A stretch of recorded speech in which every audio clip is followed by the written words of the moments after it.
Привет всем! Сегодня мы продолжим разбирать некоторые фразы с разговорника.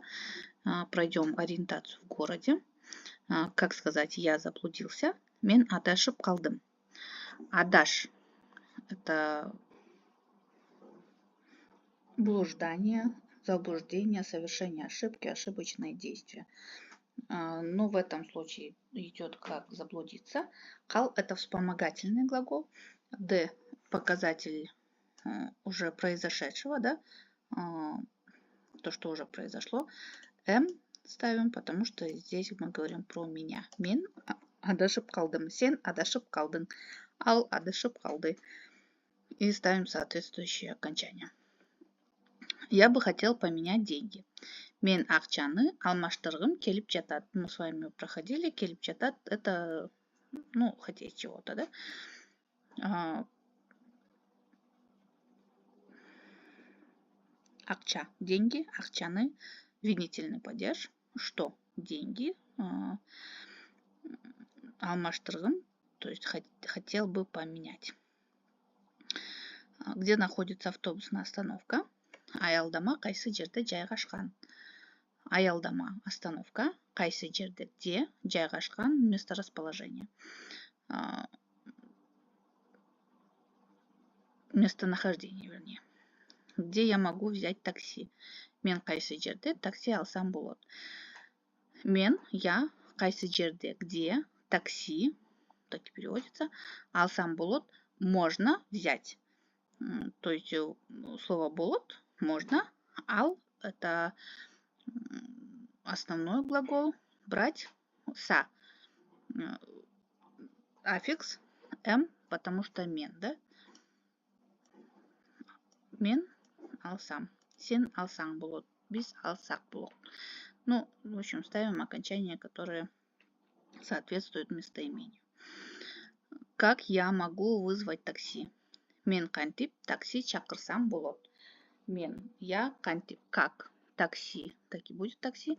Чакыр, звать, чакырсам, позвать, болот, могу. То есть, как я могу позвать такси или вызвать такси, да. Где находится пункт обмена валют?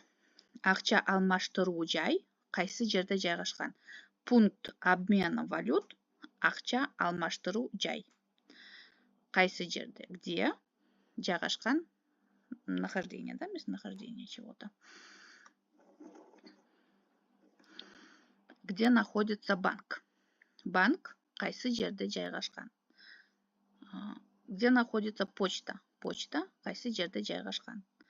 Где находится магазин или рынок? Дүкөн, базар кайсы жерде жайгашкан. То есть ставим пункт назначения и говорим кайсы жерде жайгашкан. Это означает, где находится, да? Здесь есть интересные места для туристов. Бул жерде туристтер үчүн кызыктуу жерлер барбы? Бул жерде здесь туристтер үчүн для туристов кызыктуу интересный жер места барбы есть ли, да? Обратим внимание, что в русском мы говорим для кого, для чего, а в кыргызском мы говорим что, а потом ставим үчүн. Например, мен үчүн, сен үчүн, туристтер үчүн.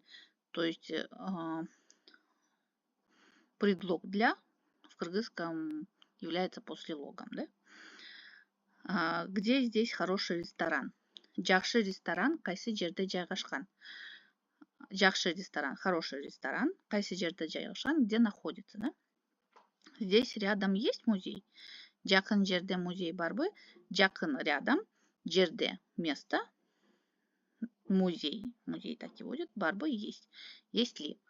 Есть ли рядом в каком-то месте здесь музей, да? Напишите мне это, пожалуйста. Мага жазып коюңузчу сураныч. Или жазып бериңизчи сураныч тоже можно.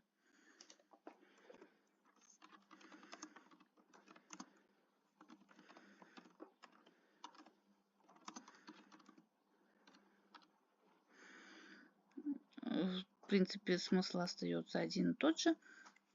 Жазып коюңузчу и жазып бериңизчи. напишите мне, пожалуйста. Здесь просто разные вспомогательные глаголы. На этом на сегодня все. Надеюсь, было все интересно. Если у вас есть еще какие-то слова, которые вы хотите знать, пишите комментарии, я вам отвечу.